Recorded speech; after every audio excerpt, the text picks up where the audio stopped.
If you're looking to take a SketchUp design and print it out on a MakerBot Replicator 2, then this is the video for you.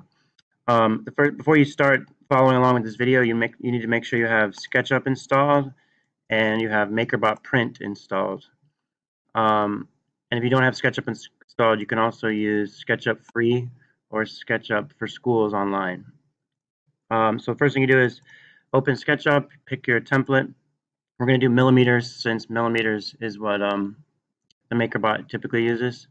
So we're going to draw something small just so we can quickly illustrate this. So I'm going to draw a very 5mm radius circle. I'm going to delete this scale model, get that in view, and now I'm going to make it a little bit 3D. This is for 3D printing. Make that 2mm thick, and then we're going to make it a group because why not? And now we need to export this to an STL file, and we don't have that, so we have to go to the extension warehouse and you have to look for the STL Sketchup. STL.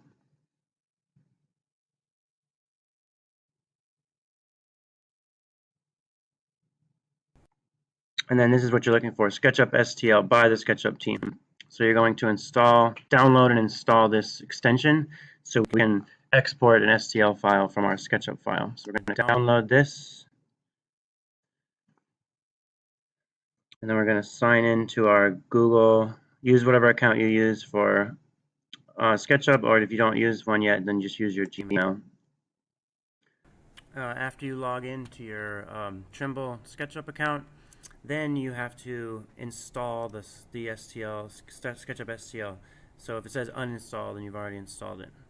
So now I have that installed, so I'm going to go to my file, and I go to this right here. If you don't have it installed, it won't say export STL. So you click export STL, and now this is going to put this file, wherever you select to put this file, it's going to be STL file, which stands for stereolithography. And I'll just call it print. And at this point, we have a file that we can now use in the MakerBot software to get it ready for a MakerBot Replicator 2. Okay, so here's our file. This is what it looks like. It's an STL file. So you open the MakerBot print software, and now we're going to use that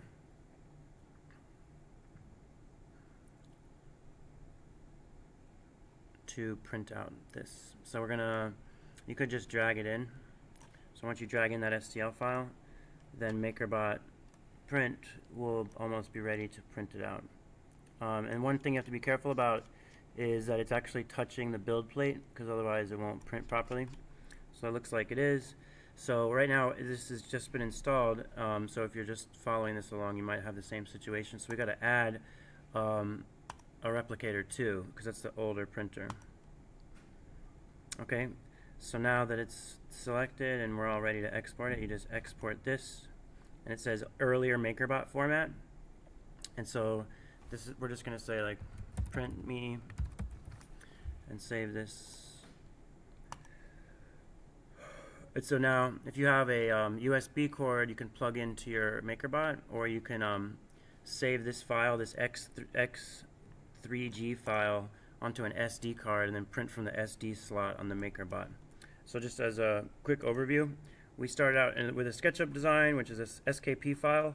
Then we turned it into a STL file by installing SketchUp STL or STL Sketchup. And then after that, we opened it in the MakerBot print software to turn it into an X3G file that we can print on a Replicator 2. If you were using SketchUp online, then what you would do is you could just go, it's a little easier with SketchUp online, you just go here and you say export STL, and then you would do the same thing from there to go to MakerBot print with this STL file. Okay.